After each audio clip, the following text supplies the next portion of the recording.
Hey folks, welcome back to the Portable Gamer. Welcome back to American Truck Simulator, and welcome back to Seattle. So, we were in Everett last time. We had delivered special transport, I believe. Yeah, we took a big heavy cargo up to the Boeing facility up here. I'm curious if this is because we have an aftermarket names mod running. I'm curious if Boeing is really in there, because Boeing obviously is a real company.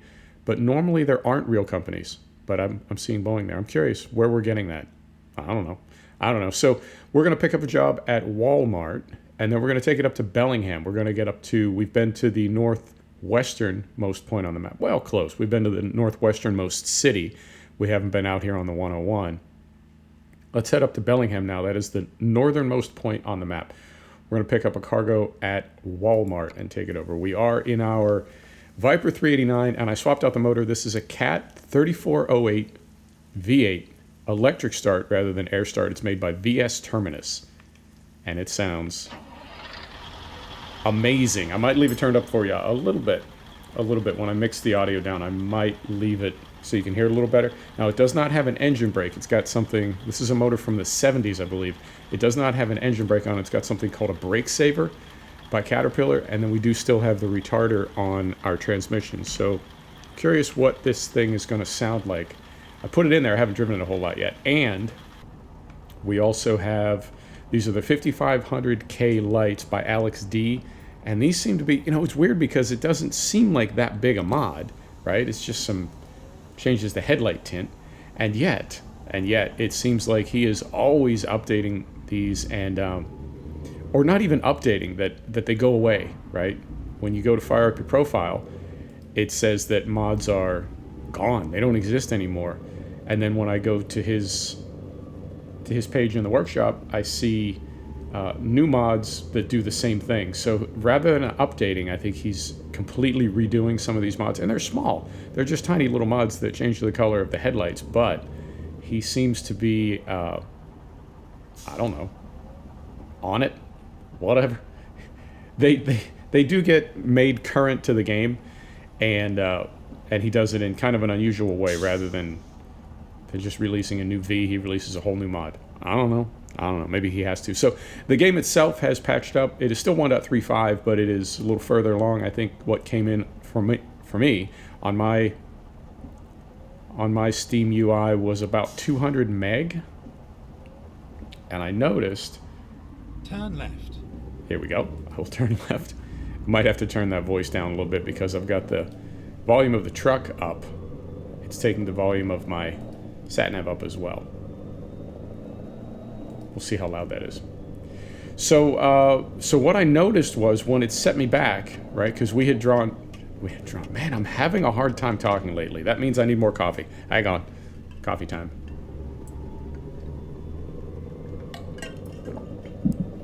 Beautiful.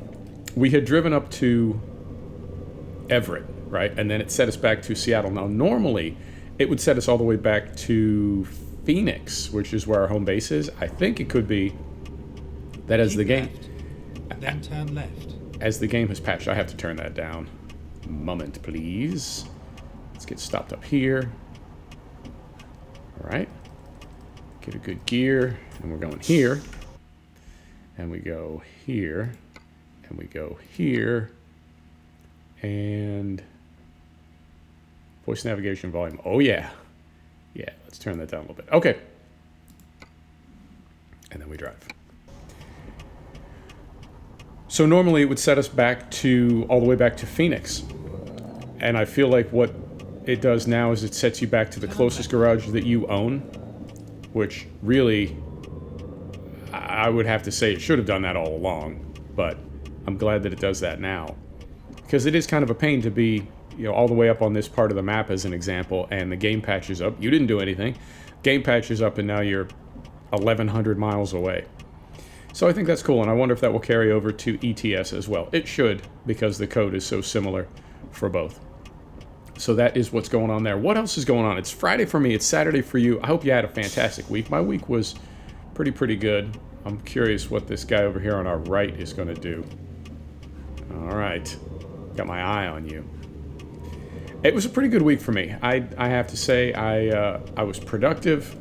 I had some Right. had some good times. Enjoyed myself this week. Did some fun stuff, and so yeah, it's been a good week for me. I hope it has been for you as well. I can tell you that. Well, I'll tell you a couple things. You know how we do when we drive the truck. We just we just talk about stuff, whatever, such as you have there. So I will tell you these in no particular order. I finally got on a squad server, finally, and I was pretty disappointed.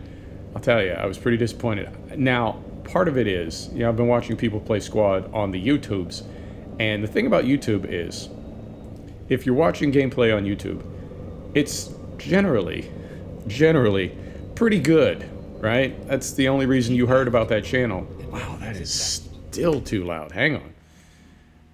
I feel like it didn't turn down at all. Let's get a little more aggressive. There we go.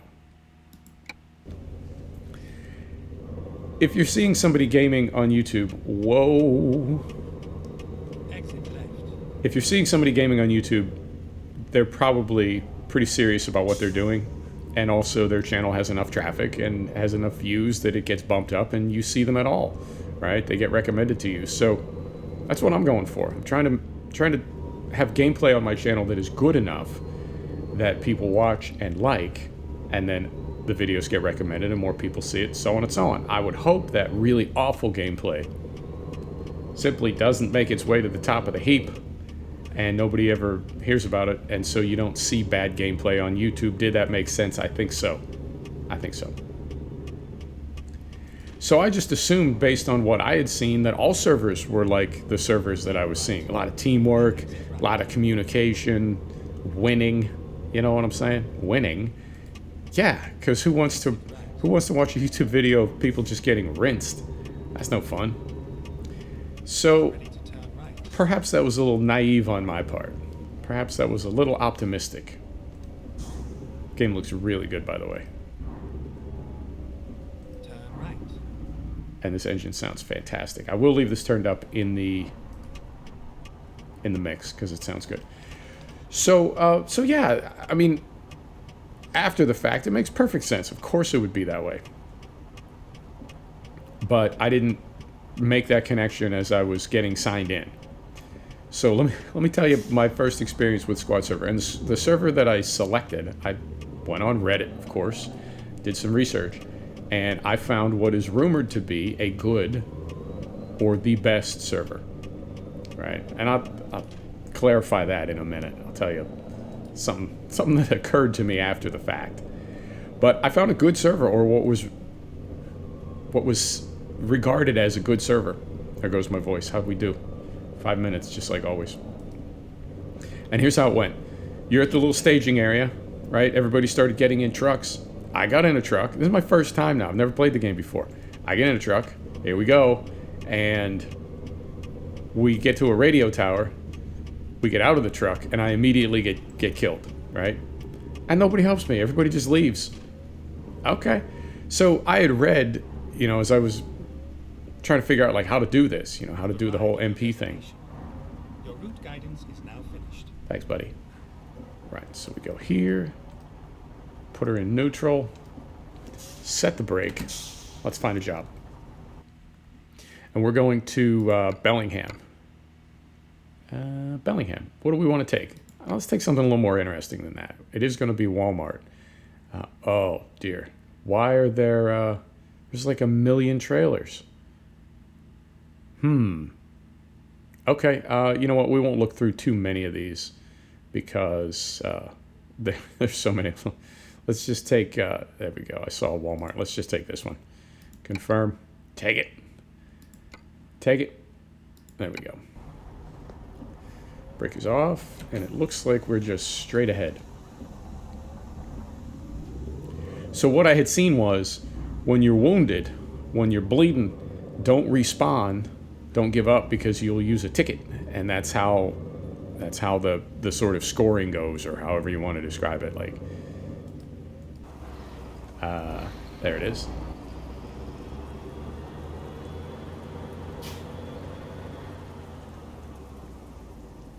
That's not too hard.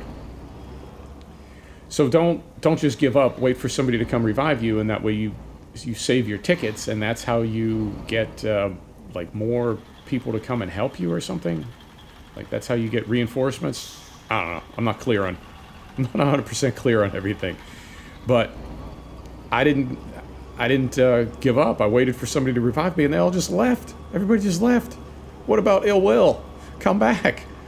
So that felt kind of shitty, I have to say. Like just laying on the ground bleeding, and everybody bounces. All right, bye.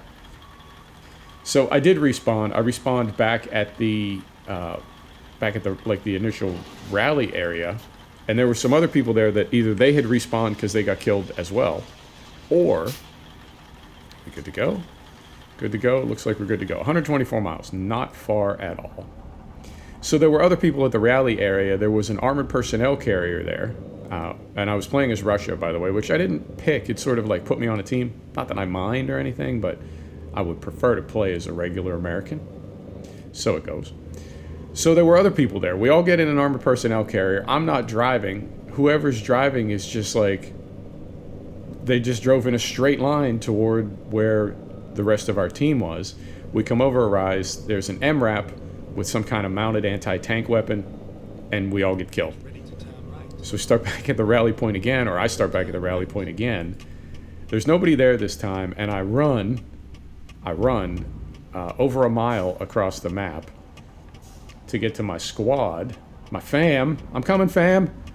And unfortunately,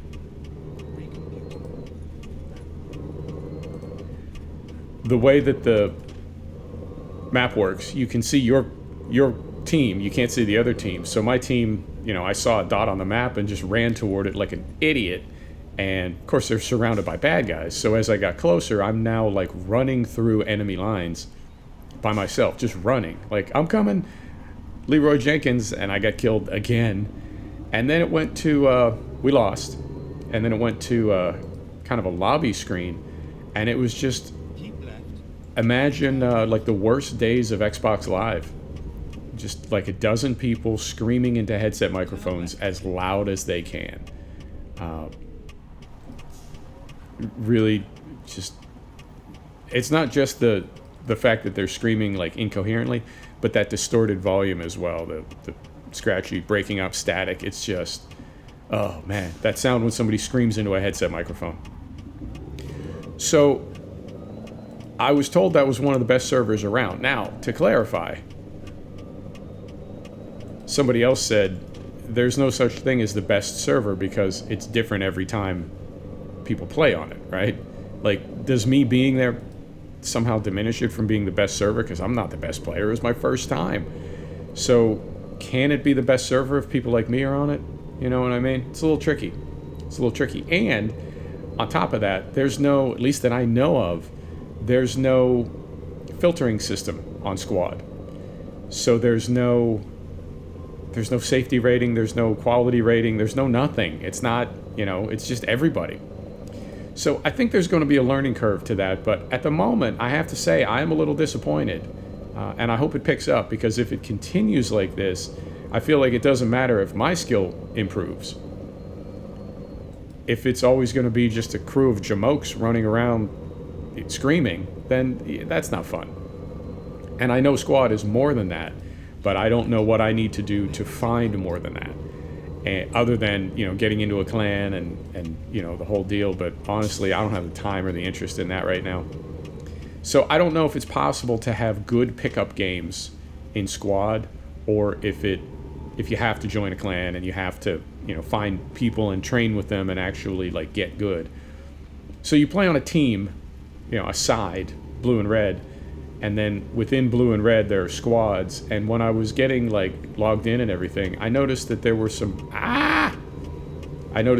squads that had a padlock on them. Private squad. Even though the server itself was public, it was like those squads were locked. And I assumed that those were people that knew each other and were better at working as a team. So I'd be into that. I'd be into something like that. But like I said, to do that, you gotta you got to meet people, interact with people, and I'm just so busy right now. I don't know that I'm able to do that effectively. So that is Squad. We'll see. I want it to work. We'll see if we can actually sort that out. Slow down a little bit here. I'm loving the digital signs, by the way, too. Those are awesome. So that is that. The other thing is F1 2019 is out. I'm going to be playing it later today. Myself. I'm not going to be playing it on the channel. I'm not trying to like tease you or anything, but it's really hard to record race videos and make them good and interesting. So I will be playing that, and sorry, I'm concentrating. Now this is what I've seen so far watching other people play it. You know that reporter and the whole reputation, showmanship thing, the whole like soap opera aspect that I wasn't crazy about in F1 2018? There seems to be more of it in F1 2019. I'm a little, you know, and it doesn't seem like you can turn it off. But it seems like, from my understanding at the moment, it seems like in career mode, if you want to have some of those buffs and perks, that you have to do this stuff with a reporter. And I really don't like it. It doesn't make a lot of sense to me. It feels kind of random. And yeah, I'm not a fan. I'm not a fan. So we'll see how that goes. All right, we got speed limit again. Here we go. So we'll see how that goes. But yeah, I'm a little put off by that. Now, I can say on the positive side, from what I understand, the physics are greatly improved, the tire modeling is greatly improved, and the AI is just off the charts now. They constantly fight with each other, and they will actively hunt slipstream on both you and on NPCs and other AI cars. I think that is amazing. It looks good. The graphics have been tightened up. The game looks a little crisper and cleaner. Now, I go back and forth with Codemasters as far as, where do we want to be here? Want to be here? As far as, you know, all the sort of crossover between, is it a patch, is it a DLC, is it a new game? And I have to say that, you know, as far as the improvements to the graphics and the AI and so forth, probably bigger than a patch, in fairness. Unexpected. All right. Manual adjustment. We're going over here. Let's Keep left. okay. Moment, please. Let's go to the map. And this does pause. I know it's kind of hokey to just do it like that. What do we want to do here? If we go down here, can we just get around here? No. So what if we go here? You see what I'm on about? I want to go down here. Can I make this left? If I can make this left, then we're golden. Why are there two here? What if I go here? No, we're just going to have to wing it. We're just going to have to wing it. Keep left. Oh, I'm already past that one. Or am I? No, it's right here. Never mind. I'll find a new route. All right.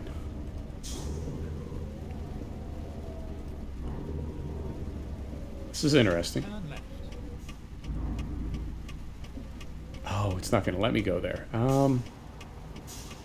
But I am. I am going to go there, and then I'm just going to go straight instead of making that left. I think.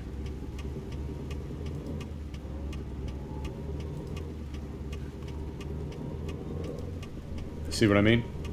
We'll just go straight here and then make a right.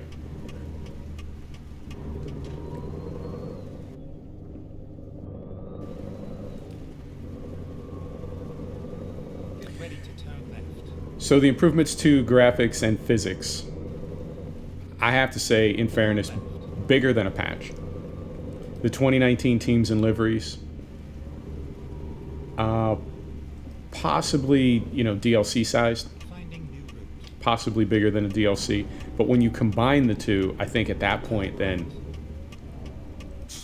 it has to be. We're going to get a ticket. We are not. Don't hit anybody. Okay. So then if we go down here and take a Ready to right, turn left. are we past it? I think we are. Turn left. Nope. I'm going to turn right.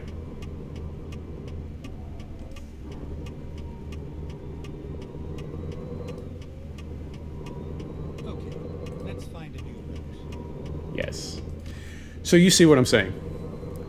If it was SCS as an example, then it's possible they would release that as a patch that tunes the game up a little bit and a DLC that brings some new stuff to the game. But it's not SCS, it's Codemasters, which uses more of the Madden model.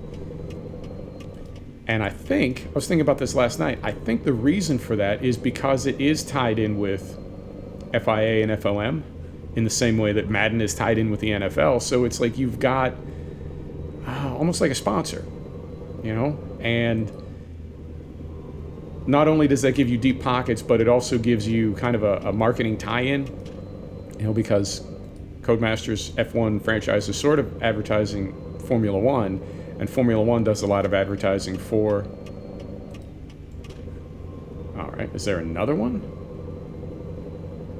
I thought we were past it.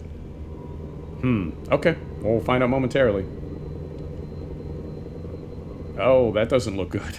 Moment, please. Where are we going? We're just going right up here, are we not? Yeah, we're just going straight ahead. Okay. Whew. That was a little dicey. Oh, and we got to be there soon. Okay. Hurrying.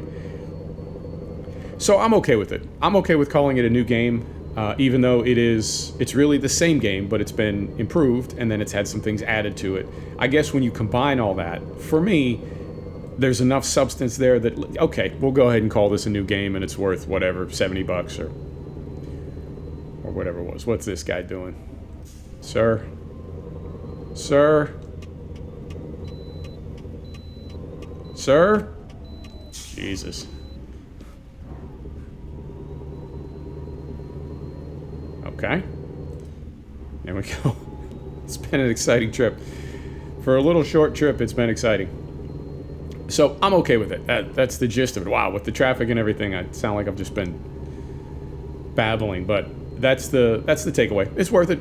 It's worth it, and even just the AI, I think, is worth it. Now, I've heard people say that the F1 franchise is not a sim.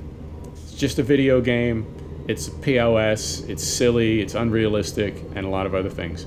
I don't agree. I've been playing F1 2018, getting ready for F1 2019. I think it's a fantastic sim. Obviously, I don't know what the physics of an F1 car feel like in real life, though it's true. But the physics feel pretty good to me. The force feedback feels pretty good to me. I really enjoy it. And I would definitely call it a sim. I would in no way call it an arcade game. That seems like a little bit of haterade.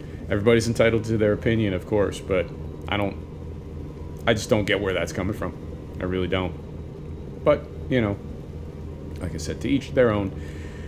To each their own. So I'm looking forward to F1 2019, and I can also tell you, driving a Formula One car it's like next to impossible. It is so hard. I keep my assists turned down or off, and that game is like next level. You know, compared to, I spend a lot of time in the Miatas in iRacing, although I am getting out of them and getting more into GT3, GTE. But the great thing about the Miata, and the reason it's so popular for racing, is it's got the center of mass is almost exactly in the middle of the car. It's got a 50-50 weight balance. Very, very predictable understeer. Very, very predictable and controllable oversteer. And, you know, you put it all together and it's just a fantastic car because it's so easy to recover. Well, I mean, it's hard to throw it away. And it's easy to recover. And then exit right. So that makes it great for club level racing. And it's a great car to learn in. Exit right. And, you know, some of the stages I'm going through in sim racing, initially, you know, the car starts to go sideways, so you put yourself in a position where the car is going to go away, and it does, and you can't recover it. And then the next phase is you still make those mistakes, but you're able to recover the car, but it sort of totals your lap.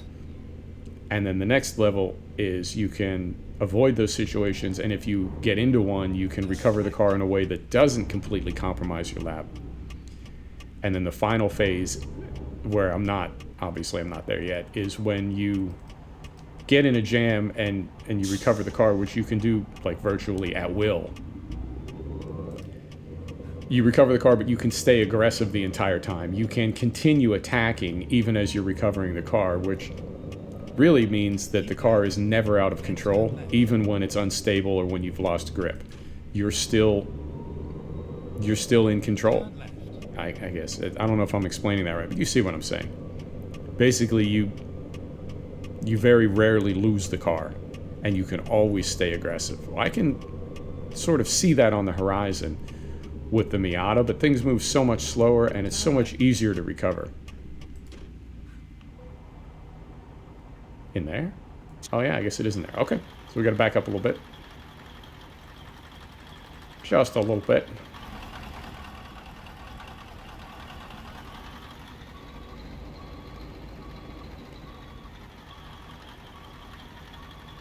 Oh hey, there's a cop.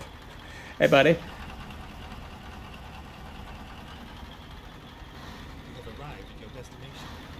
Your route guidance is now finished.